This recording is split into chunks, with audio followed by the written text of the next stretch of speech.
Good morning, Fort McMurray, Wood Buffalo, and the rest of the world. You've tuned in to the Mac City Morning Show. I'm your host, Elliot Pierre, and we're going to start today's episode off the same way we start every episode off, with a moment of gratitude. I know you could be doing a million other things with your time, and the fact that you spend it with us truly does mean the world to me, so thank you. On that note, Tanner, hit him with the intro.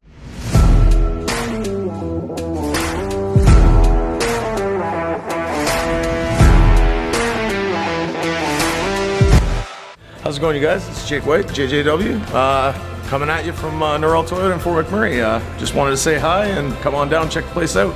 Hi, my name's Richard. I'm the service manager here at Norrell Toyota. Hi there, I'm Adam. I'm here at Norrell Toyota. I'm a product advisor.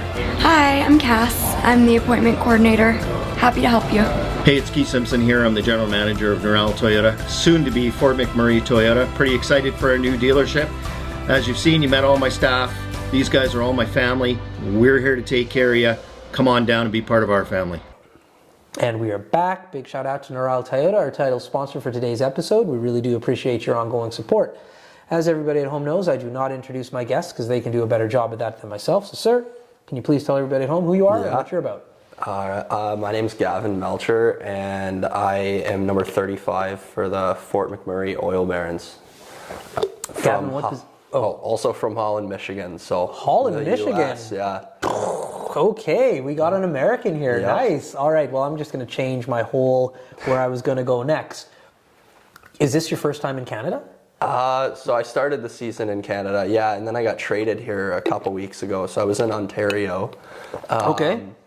I have some family in Toronto, so I've been to Canada before, but first time really spending a lot of time here. Okay. So it's been fun.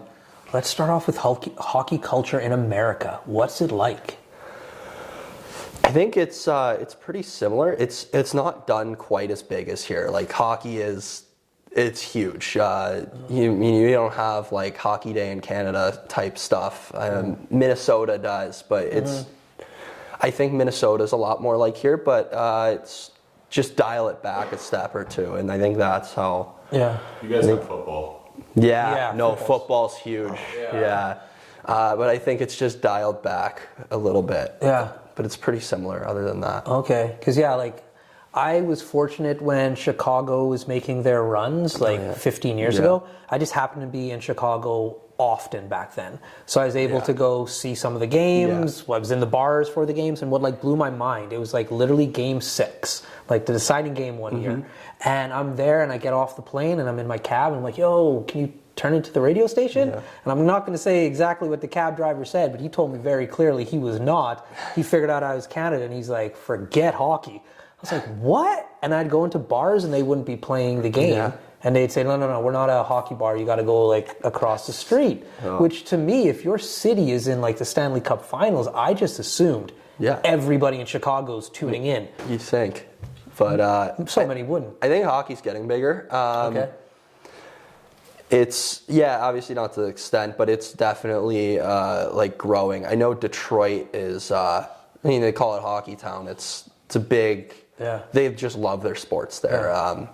Yeah. Tough exit for the Lions there, and the Red Wings are after a little coaching change. They're making a good comeback and getting into a playoff position, but. I think it really depends on the city.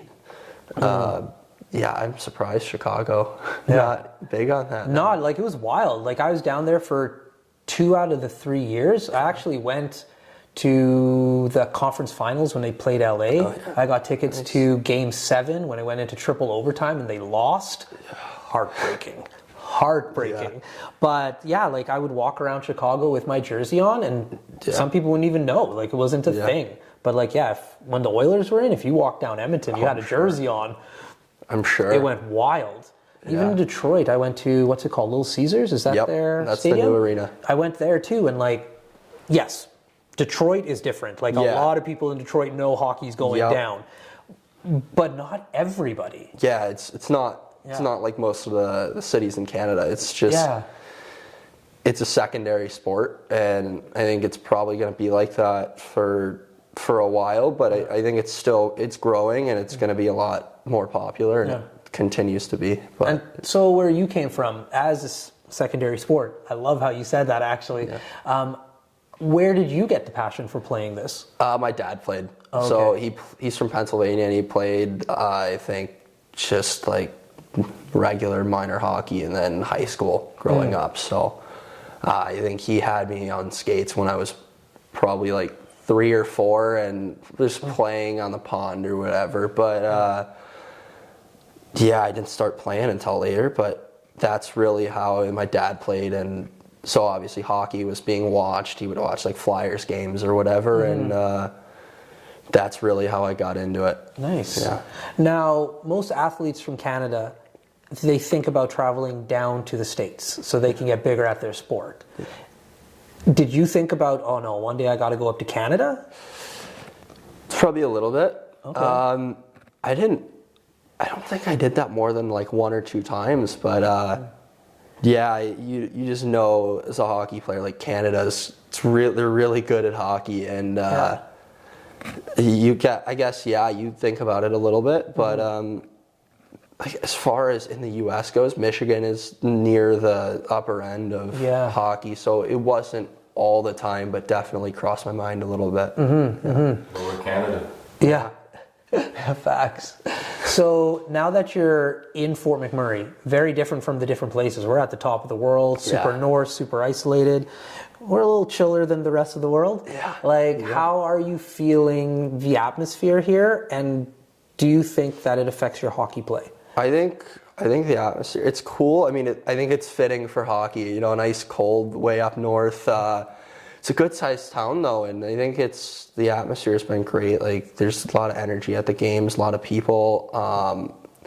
Haven't been here too long, but it's been great so far, and I think that really it does help with the games. Everyone cares, and it's a lot of investment into the team, and it gives you the opportunity to succeed. Nice. Yeah. Now, me and this guy are guilty of eating wild snacks. We actually have a podcast that we just eat snacks on. It's awesome. Nice. When it comes to yourself, one of our things is when we go down to America, they have like a completely different snack game. Sometimes it's better, sometimes it's worse. Yep. Most times it's better. Yeah, most times it's better. What is one treat that you've had in Canada where you're like, no, we need this back in America?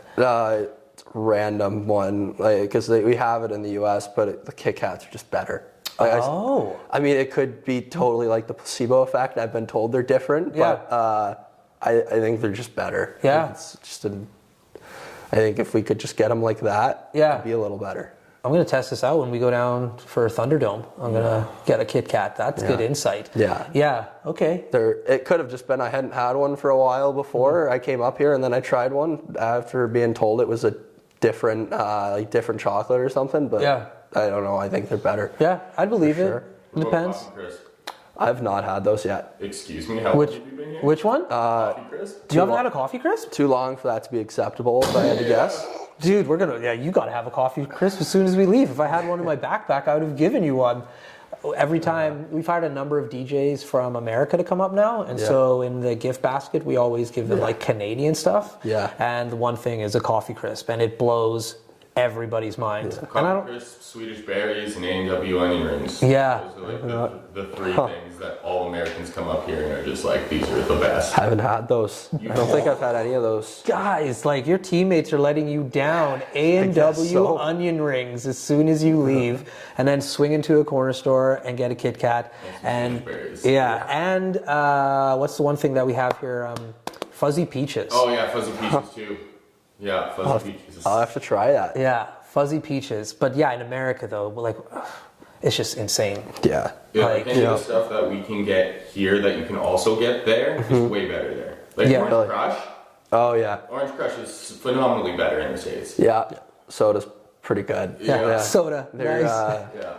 Pop. Yeah. Pop. I think that's what most people I know would say, but I don't know. I just don't. Yeah. When I was down in Detroit, the one thing that was completely different, and like I didn't notice it until, well, I noticed it as soon as I put it in my mouth, but the residents told me the ketchup is way sweeter in America. Like it was like almost like sugar based.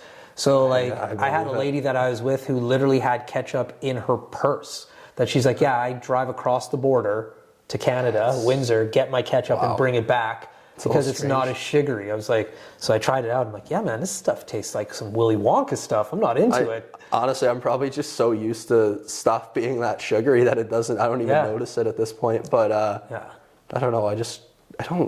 I like the ketchup either way. I think. Yeah. No. I haven't noticed it being that sugary, but actually, now that I think about it, it definitely is. But it's just not something I've thought about that much. Yeah. Same with we were down at Base Canyon this summer, and the salt content on the food in America was just like, wild. Felt my arteries closed.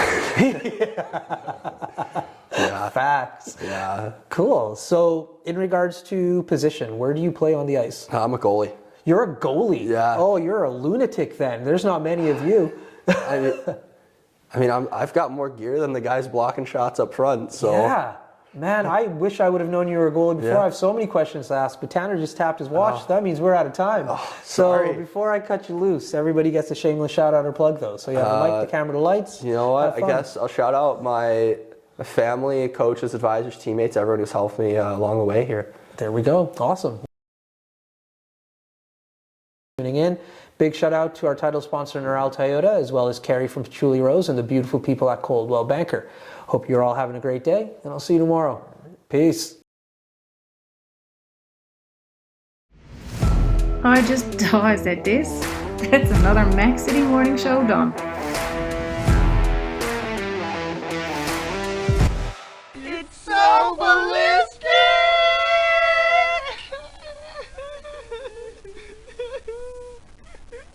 Talk about quenching your ugly thirst.